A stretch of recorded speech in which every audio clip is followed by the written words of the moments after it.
Movie की शुरुआत में शाओलिन टेम्पल को दिखाया जाता है, जहाँ एक छोटा सा लड़का साधु की जिंदगी बिता रहा होता है। एक तो सा बच्चा और साधु ऐसा भी होता है दोस्तों। खैर, इस नन्हे मुन्ने साधु का प्यारा सा नाम है शी, और आज इसका कोई टेस्ट है, इसीलिए वो बुद्ध भगवान से प्रार्थना करके लौट रहा होता है। तब उसका एक सीनियर हवा में उड़कर उसको अटैक करने आता है, और शायद यही उसका टेस्ट भी है। उस कमरे में एक अगरबत्ती जल रही होती है, और उसके बुझने से पहले शी को अपना टेस्ट पूरा करना होगा। शुरू में तो शी बार बार झुककर उस सीनियर के अटैक से बच जाता है, लेकिन जब सीनियर को अटैक करने की उसकी बारी आती है तो वो पहले उसको सॉरी कहता है, और हवा में घूम घूम कर सीनियर पर किक्स की बरसात कर देता है। पलक झपकते ही वो सीनियर पर एक बड़ा बास्केट डालकर उसको लॉक कर देता है। फिर वो बांस की लंबी लकड़ी निकालता है और दूसरे सीनियर को अटैक करता है। अभी सीनियर के पास एक नहीं दो तलवारें हैं। वो दोनों तलवारों से शी की लकड़ी को काटने की कोशिश करता है, लेकिन लगता है शी डिफेंस में भी माहिर है, और वो अपनी लकड़ी को घुमा घुमा कर सीनियर की दोनों तलवारें नीचे गिरा देता है, और इस तरह दूसरा सीनियर भी हार जाता है। अब आखिर में एक सुपर सीनियर साधु उससे मुकाबला करता है। वो एक सीप फेंकता है जो दीवारों से टकराकर वहाँ के आईने को घुमा देता है। सूरज की रोशनी इस आईने में लगकर सीधे शी की आंखों में लगती है और उसे जलन भी होती है, लेकिन उसे भी सहन करके वो छड़ी लेकर भागता है। तभी सुपर सीनियर एक छलांग मारकर शी को उठाकर फेंकता है। शी सुपर सीनियर से भी हार नहीं मानता। सुनिए सुपर सीनियर जी, मुझे आपका टकला सर बहुत पसंद आया। ये कहकर शी उसे डाइवर्ट करता है और उसकी छाती पर एक तगड़ा किक मारता है, और फोर्स के कारण वो पिलर पर जाकर टकराता है, और ठीक उसी वक्त अगरबत्ती बुझ जाती है, और इस तरह शी इस टेस्ट में पास हो जाता है। और इसी खुशी के साथ वो सर उठाकर बाहर चला आता है। इस टेस्ट में उसको 88% मार्क्स मिले थे। उसके मार्क्स देखकर गुरुजी कहते हैं कि और 2 मार्क्स ले आते तो कितना अच्छा होता। उस जमाने में तो मेरे 90% मार्क्स आए थे। अब दरअसल 3 साल की उम्र में शी के माता पिता उसको छोड़कर यहाँ गए थे, और 4 साल से शी यहीं पर पढ़ रहा है। फिर उसके गुरुजी उसको आगे पढ़ाई के लिए दूसरे शहर भेजते हैं, और साथ ही उसे एक रिकमेंडेशन लेटर भी देते हैं। शी बहुत ही खुशी से लेटर ले लेता है और भागकर बस में चढ़ जाता है। अब शी शहर जाने वाला है। अगले शॉट में एक 15 साल के लड़के को दिखाते हैं जिसका नाम लिन है। ये स्कूल के टेक्वांडो क्लब का चीफ है, और टेक्वांडो फाइट में बिल्कुल एक्सपर्ट भी है। नाम सुनकर घबराइए मत, टेक्वांडो भी कराटे जैसा एक मार्शल आर्ट है। इस क्लब की मैनेजर जिया नाम की एक खूबसूरत लड़की है। लिन की छोटी बहन और जिया का छोटा भाई इस स्कूल में 4th क्लास में पढ़ते हैं। क्लब की मैनेजर होने के नाते वो लिन की फाइट वीडियोस को देखकर उसे इंप्रूव करने की टिप्स देती रहती है। ये सारा तमाशा देखते हुए उसका गोल मटोल भाई स्नैक्स खा रहा होता है। तब उसका पिता वीडियो कॉल करता है। वो एक बहुत ही बिजी साइंटिस्ट है और ज्यादातर लैब में ही रहता है, और इस बात को लेकर जिया बहुत ही नाराज होती है। पिता हमेशा लैब में काम करता रहता है और जिया ही अपने छोटे भाई की देखभाल करती है। अब कॉल में जिया का पिता कहता है कि मैंने एक पार्सल भेजा है जो मेरा बहुत ही इंपॉर्टेंट आविष्कार है, तुम्हें उसको संभाल कर रखना होगा। तब कोई दरवाजा खटखटाता है। जिया दरवाजा खुलकर देखती है, लेकिन वहाँ पर कोई नहीं होता। फिर वो जरा नीचे देखती है तो छोटा शी वहाँ खड़ा होता है। उसके गुरुजी ने उसे इसी एड्रेस पे जाने को कहा था। अब शी की जिम्मेदारी भी जिया पर आ जाती है। जिया को देखते ही शी प्रणाम दीदी कहकर बड़ी इज्जत से नमस्ते करता है, और जिया इंप्रेस होकर उसको अंदर ले आती है। उसी वक्त लैब में कुछ गुंडे घुसकर जिया के पिता को मारने लगते हैं, लेकिन जिया ये सब नहीं देख रही होती है। गुंडों का बॉस उससे खिलौने के बारे में पूछता है। लगता है वो बहुत ही कीमती खिलौना है। तब वे लैब के सीसीटीवी फुटेज को देखकर जान जाते हैं कि उसने किसी को एक पार्सल भेजा था, और ये जानकर बॉस अपने 2 आदमियों को उस पार्सल की तलाश में भेजता है। यहाँ जिया अपने भाई के कमरे में शी को भी जगह देती है। फिर वो लिन का फाइट वीडियो देखने चली जाती है। तब शी भी वहाँ आकर वीडियो देखने लगता है। उसे टेक्वांडो बहुत ही नया लगता है। इतने में पार्सल की तलाश करते हुए वो 2 गुंडे जिया के घर पहुंच जाते हैं। जब घर के लोग बाहर चले जाएंगे तब हम पार्सल उठा लेंगे, ये सोचकर वे बाहर वेट करने लगते हैं। अब घर में जिया का भाई चिल्लाता हुआ वीडियो गेम खेल रहा होता है। शी उसी कमरे में एक लकड़ी को जमीन पर मारकर ध्यान कर रहा होता है, और दोनों की आवाजें एक दूसरे को डिस्टर्ब कर रही होती है। लेकिन कुछ ही देर में दोनों मिलकर चिल्लाते हुए वीडियो गेम खेलने लगते हैं। फिर जिया वहाँ आकर उन्हें डांटती है कि इस तरह दोनों चिल्लाते रहोगे तो मैं काम कैसे करूंगी, चलो गेम बंद करो और दोनों चुपचाप हो जाओ। अब दीदी की बात मानकर दोनों अपने बिस्तर पर लेट जाते हैं। फिर जिया अपने पिता का पार्सल खोलती है। उसमें एक छोटा सा पांडा बियर होता है। जिया उसका स्विच ऑन करती है तो पांडा पूछता है तुम्हारा नाम क्या है। जिया नाम बताती है तो वो जिया का वॉइस वेरीफाई करता है और कंफर्म करके पासवर्ड सेट करने को कहता है। अब जिया कंफ्यूज होकर पूछती है कैसा पासवर्ड, लेकिन पांडा इसे ही पासवर्ड समझकर सेट कर देता है। जिया के पिता ने एलेक्सा जैसी एक एडवांस टेक्नोलॉजी इसमें सेट की होती है जो सिर्फ जिया की आवाज से चल सकती है। अब इतना ही नहीं, उसके पिता ने पांडा में जिया की माँ की आवाज सेट की होती है। जिया की माँ कुछ साल पहले गुजर गई थी। पांडा को माँ की आवाज से बोलते देख जिया बहुत ही खुश हो जाती है और कहती है मॉम आई मिस यू। पांडा से जवाब आता है आई मिस यू टू जिया। अगली सुबह जिया दोनों बच्चों को तैयार करके स्कूल लेके जाती है। तब गुंडे उन्हें बाइनोकुलर से देख रहे होते हैं। पांडा बियर्ड जिया के बैग से कीचेन की तरह लटक रहा होता है। तब दोनों में से एक बेवकूफ गुंडा पांडा को चुराने जाता है। स्कूल के रास्ते में ये तीनों लिन और उसकी बहन से मिलते हैं। लिन जिया को लंच बैग देता है और बदले में जिया उसको फाइटिंग के टिप्स देती है कि तुम्हें इस तरह डिफेंस करना चाहिए, ऐसे मूव करने चाहिए वगैरह वगैरह। अब सच तो यह है कि जिया को लिन पर क्रश है और बड़े प्यार से उससे बातें करती है। फिर वो शी को उससे इंट्रोड्यूस करवाती है। तब वो गुंडा धीरे से आकर पांडा को चुरा ले जाता है, लेकिन शी उसको देख लेता है और लगातार कई समरसॉल्ट्स करके उसको मार गिराता है। और ये देखकर लिन को शी के अंदर का फाइटर नजर आता है। फिर वो उस गुंडे को एक तगड़ा किक मारता है और पीछे से शी उस पर अटैक करता है। अब इस तरह दोनों तरफ से मार खाकर वो बेवकूफ नीचे गिर जाता है। डर के मारे वो लिन को पांडा तो दे देता है, लेकिन चालाकी से उसे खींचकर भाग जाता है। अब शी और लिन उसको चेज करते हैं और बिल्डिंग पर जंप करके दोनों तरफ से लॉक कर देते हैं। अब इनसे बचने के लिए वो नीचे कूद जाता है और जिया उसे कचरे के ड्रम में फेंक देती है। जिया का भाई उससे पांडा छीन लेता है और ड्रम को सड़क पर लुढ़का देता है। गुंडा इन लोगों से कहता है कि पूरा परिवार लड़ाकों से भरा हुआ है तो हम गुंडे अपना धंधा बंद कर दे क्या, और ये कहकर वो भाग जाता है। अब अपना पांडा वापस लेकर जिया बहुत ही खुश हो जाती है। अब शी अपनी क्लास में जाता है और टीचर स्टूडेंट से कहती है कि ये शी है और ये मामूली स्टूडेंट नहीं है बल्कि शाओलिन टेम्पल का एक साधु है। और ये जानकर स्टूडेंट उससे सवाल करने लगते हैं कि क्या तुम बॉक्सिंग बॉक्सिंग जानते हो या फिर कुंफू जानते हो? क्या तुम भविष्य में शादी करोगे? ऐसे ऐसे सवाल करके उसको कंफ्यूज कर देते हैं। उसी शाम को पीटी पीरियड में शी स्कूल ग्राउंड में होता है। अब इस स्कूल में हर साल बच्चों का फिजिकल फिटनेस चेक किया जाता है। जो इसमें पास होगा वही दूसरा एग्जाम दे पाएगा। अब यहाँ पॉज करके सोचिए कि क्या हमारी एजुकेशन सिस्टम भी ऐसी होनी चाहिए? स्कूल में सिर्फ पढ़ाई और मार्क्स पर फोकस करने के बजाय अगर बच्चों की शारीरिक और मानसिक सेहत पर ज्यादा ध्यान दिया जाए तो वे अपनी पूरी काबिलियत के अनुसार अच्छा परफॉर्म कर सकते हैं। क्या अभी ऐसा मानते हो? अपना ओपिनियन कमेंट्स में हमारे साथ जरूर शेयर कीजिए। अब कहानी में आगे बढ़ते हैं।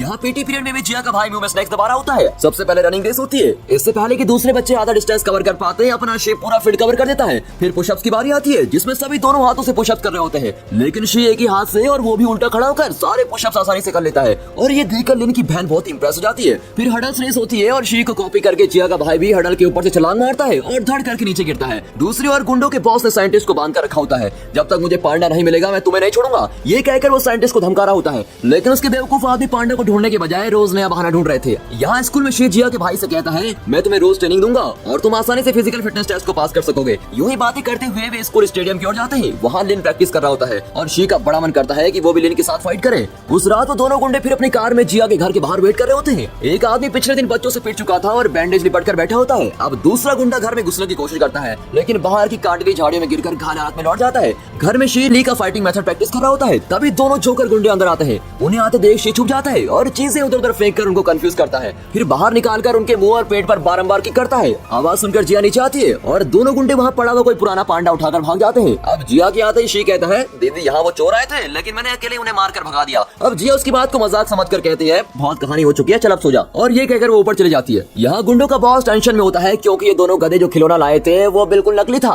वो साइंटिस्ट का बनाया हुआ पांडा नहीं था, वो मार्केट का कोई सस्ता सा पांडा था। और बॉस गुस्से में अपने आदमियों को लिटाकर उनके मुंह में गोल्फ बॉल डाल देता है और कहता है कि अगर 3 दिन में मुझे वो ओरिजिनल पांडा नहीं मिला तो मैं गोल्फ स्टिक से तुम दोनों का मुंह तोड़ दूंगा।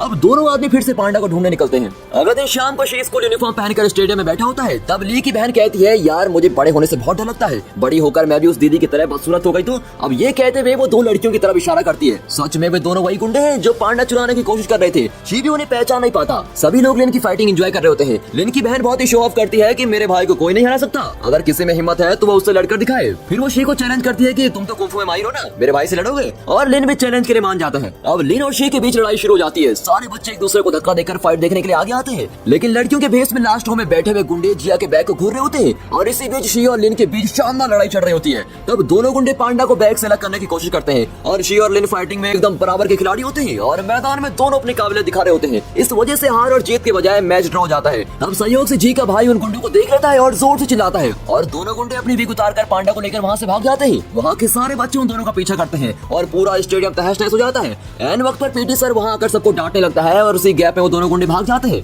अगले दिन पीटी सर की मदद लेकर जिया उन गुंडों पर पुलिस कंप्लेंट दर्ज करवाती है कि उन लोगों ने उसका कीमती खिलौना चुरा दिया है। अब शी की क्लास टीचर उससे कहती है देखो बेटा, माना कि तुम कुंफू जानते हो, लेकिन इसका मतलब ये नहीं कि तुम हमेशा लड़ाई करते रहो। और टीचर की ऐसी वार्निंग को सुनकर शी जरा गिल्टी फील करने लगता है और सोचता है कि अगर मैंने उस वक्त लड़ाई नहीं की होती तो पांडा कहीं नहीं जाता। इस तरह वो मायूस होकर क्लास की बेंचेस के पीछे जाकर बैठ जाता है। तब उसके साथी उसको दिलासा देते हैं। जिया कहती है शी तुम फिक्र मत करो, हम सब मिलकर उस पांडा को ढूंढ निकालेंगे। तब जाकर बेचारा शी का चेहरा थोड़ा खिल जाता है और वो अपने चारों साथियों के साथ मिलकर स्टेडियम को साफ करने लगता है।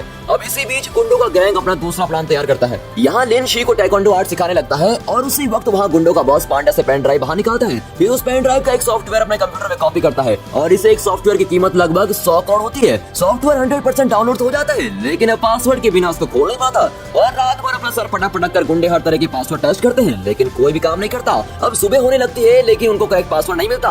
बॉस अब टेंशन में आकर बड़बड़ाने लगता है कि वो कैसा पासवर्ड होगा और वो ये नहीं जानता कि कैसा पासवर्ड ये सॉफ्टवेयर का पासवर्ड है जो जिया ने अनजाने में सेट कर दिया था। अब टेंशन में वो साइंटिस्ट को पीटने लगता है और पूछता है बताओ कि इसमें तुमने किसकी आवाज से पासवर्ड सेट किया है? उस आवाज के बिना सॉफ्टवेयर नहीं खुलेगा, बता दो वरना लेने के देने पड़ जाएंगे।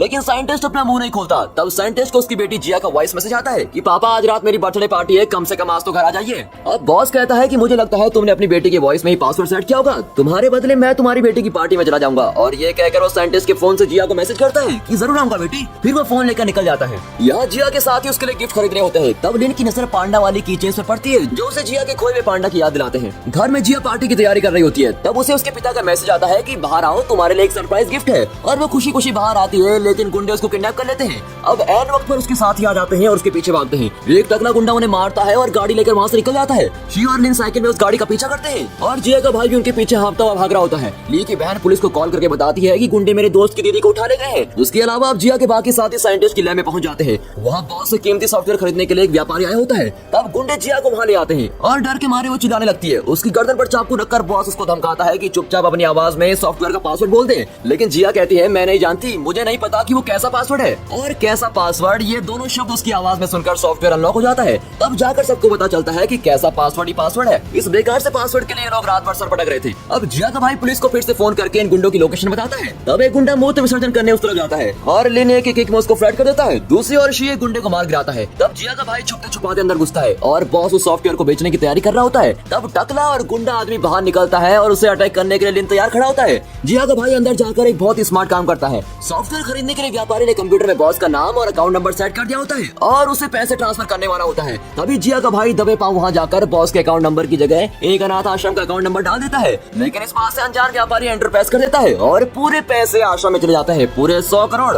बॉस अब टेंशन में हो जाता है कि अरे माल अब तक क्यों नहीं ट्रांसफर हुआ। इतने में वो जिया के भाई को देख लेते हैं और उसके कान खींच कर लेके आता है। तभी शी आगे के दरवाजे से अंदर आता है और व्यापारी के बॉडीगार्ड्स को मार मार कर फ्लैट कर देता है। इसी बीच जिया और उसका भाई अपने पापा के हाथ खोल देते हैं। इन सब के बीच व्यापारी सॉफ्टवेयर को किसी भी तरह चुराने की कोशिश करता है और पैसे ट्रांसफर न होने की वजह से बॉस व्यापारी के आदमी से भिड़ जाता है। वे कहते हैं पर हमने तो पैसे भेज दिए हैं। बॉस चिल्लाता है कि पैसे मेरे अकाउंट में नहीं है, तुम 100 करोड़ का चूना लगाओगे मुझे। ये कहकर वो उनसे लड़ने लगता है। अब व्यापारी के गार्ड्स बॉस को अटैक करने लगते हैं। उनसे बचकर बॉस पेन ड्राइव को एक पेटी में लेकर भाग जाता है और शी उसको चेस करता हुआ बाहर आता है। वहाँ वो टकला गुंडा लिन को उठाकर पटक देता है और इन्हें अटैक करने के लिए बिल्कुल तैयार खड़ा होता है। इतने में लिन और शी मिलकर उसको अटैक करते हैं। यहाँ साइंटिस्ट जिया और उसका भाई बॉस को चेस करते हैं और एक जगह वो लॉक हो जाता है। फिर तीनों मिलकर उसको खूब पीटते हैं। टकला गुंडा शी और लिन से लड़ रहा होता है और शी हवा में उड़कर बैक शॉट में उसको एक किक मारता है। लिन भी छलांग मारकर अपने दोनों पैरों से उस गुंडे का गला घोटता है और बस स्पॉट पर ही फ्लैट हो जाता है। अब हमेशा की तरह पुलिस लेटने पहुंचती है और बॉस और व्यापारी दोनों की टीम को अरेस्ट करके लेके जाती है। साइंटिस्ट का आविष्कार फिर उसी के पास लौट आता है और पूरी फैमिली एक हो जाती है। अब इस आविष्कार की रक्षा करने के लिए वो सभी बच्चों को डिनर पार्टी देता है और बच्चों से प्रॉमिस करता है कि मैं काम के नाम पर तुम लोगों से लग नहीं रहूंगा,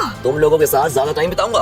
अगले शॉट में स्कूल का एनुअल डे फंक्शन होता है जिसमें बच्चों को प्राइज दिए जाते हैं और फिर वीरता का पुरस्कार शी और जिया के भाई को दिया जाता है जिन्होंने गुंडों का हिम्मत से सामना किया और पुलिस के हवाले कर दिया। इतना ही नहीं, प्रिंसिपल उन्हें इस बात की शाबाशी देता है कि उन्होंने दूसरे स्टूडेंट को भी मार्शल आर्ट सिखाया। फिर लिन को दिखाते हैं जो नेशनल लेवल टाइकोंडो कंपटीशन में हिस्सा ले रहा है। जिया, शी और उसके साथी उसको चीयर कर रहे होते हैं। लिन की शानदार परफॉर्मेंस के कारण वो कंपटीशन जीत जाता है और इसी के साथ दोस्तों ये मूवी यहाँ पर खत्म होती है। तो दोस्तों इस वीडियो को एक लाइक और चैनल को सब्सक्राइब जरूर कीजिए। आपके कमेंट्स भी हमारे लिए बेहद जरूरी है, तो जरूर कीजिए।